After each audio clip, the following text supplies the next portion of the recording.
আমার এই কোম্পানির মাল চলে না, আমার এসআর আসে না আপনার কাছে।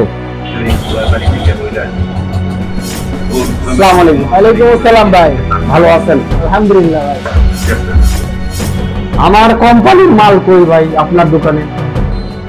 নাকি আমার এসআর আসে না রে ভাই? কোনো সমস্যা আপনার সাথে? ক্রেডিট আছে নাকি আপনার সাথে? ক্রেডিটের লেনদেন করে? না ভাই, আসলে এরকম তো কোনো সমস্যা না। আসলে সমস্যা হচ্ছে ভাই, আপনার কোম্পানির যে মালগুলো আছে শতকরা 90% কি প্রায় বাজে কোয়ালিটি। কাস্টমার এসে মনে করেন যে প্রতিনিয়ত হয়রানি করে যাচ্ছে। দেখেন কি পরিস্থিতি, এই সমস্ত মাল কি চালানো যায়? এগুলো সম্ভব? এসআরই তো আসে না আপনার কোম্পানির, কোনো এসআর রইতেছি না ভাই।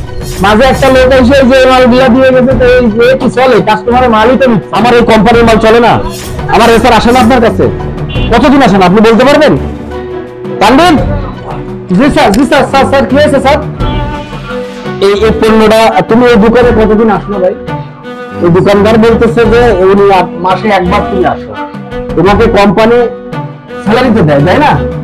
তুমি স্যালারি পাও কিসের জন্য? তোমার এই পণ্যগুলো, এই ধরনের যে সমস্ত পণ্য আছে, যে তোমার কাছে যে পণ্যগুলো আছে, এই পণ্যগুলো বিক্রয় করার জন্য কিন্তু তোমাকে কোম্পানি স্যালারি দেয়। দোকানদারের সাথে আমি মিট করছি, দোকানদার বলতেছে তুমি 1 মাসের ভিতরে দোকানে আসো না। কি সমস্যা তানভীর তোমার? স্যার এইভাবে তো সেলস হয় না তানভীর। স্যার আমার কথা একটু শুনুন স্যার, আমি আসি স্যার, হয়তো ভাই আমার না এইগুলো স্যার নাম জানেন না স্যার। স্যার শুনুন স্যার, এই যে আমাদের মালগুলো স্যার কোম্পানি ড্যামেজ নেয় না স্যার, এই কারণে এই মালটা ভাঙা মাল। ড্যামেজ নেয় না এই বিধায়, এই জন্য তো তোমাকে একটা রাখা হচ্ছে নাকি? স্যার তুমি দোকানদারের সাথে কম্প্রোমাইজ করবা, আর তুমি কম্প্রোমাইজ করবা, দোকানদারে কনভার্ট করবা, করার পরে তুমি সেলস করবা না। কিন্তু এটা আমি কিভাবে যেন রিপ্লেস করে দেব স্যার? আমি তো না এইভাবে তোমাকে চাকরি দেওয়া হবে না, তোমার চাকরি হবে না ভাই। স্যার এটা এরকম করে ক্ষতি করছে স্যার, আপনারা কোনো মাল নিতেছে না স্যার, সব মাল স্যার নিতে চাই না বলে তো তোমাকে পাঠাইছে। এটা কখন পাঠাই জানেন? যখন যে মালটা চলে না, যে মালটা অচল, সে মালগুলো দোকানদারের সাথে কম্প্রোমাইজ করে সে মালগুলো জানাতে। স্যার আপনি একটু একটা মাল বিক্রি করে দেখান তো। ভাই আমি আপনাদের চাকরিতে রাখতে পারবো না, আমি আপনার কন্টিনিউ করতে পারবো না ভাই। আপনি আসতে পারেন ভাই, আমাদের সম্ভব না। কোম্পানির দিন ভরে দিন আপনি যাচ্ছেন, স্যালারি নিচ্ছেন দিন দিন বসে, কিন্তু আপনি কোনো কাজ দেখাচ্ছেন না। আজকে আমার এই দোকানটা 1 টাকার মাল নেই, আপনি কি করেন এই বাজারে এসে? আড্ডা মারেন?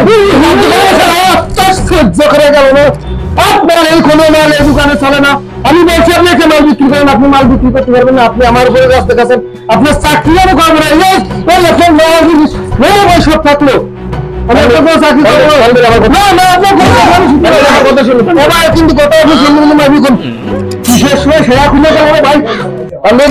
আমার কথা শুনো, আমার কথা শুনো ভাই, আমার আপনার কোনো কথা শুনবেন, আমি চাকরি করবো না, চলে যাচ্ছি।